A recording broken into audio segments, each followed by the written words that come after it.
Hello, good morning guys. Welcome to my mini vlog. Pasili po sa aking gawaan. Tuturuan ko po kayo kung paano namin to pinaghihiwa-hiwalay ng mga plastic. Yan po siya. Tapos, ganito po gagawin. Ay, wala pala ditong hidden.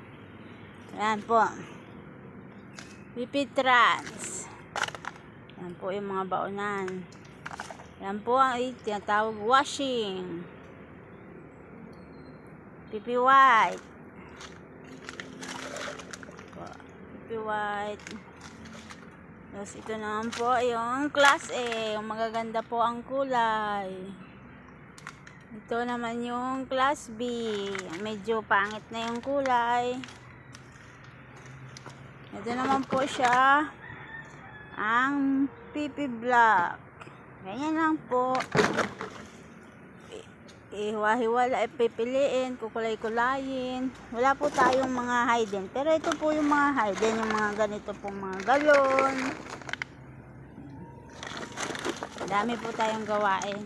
Araw-araw may bagsak po. Thank you po sa panunood.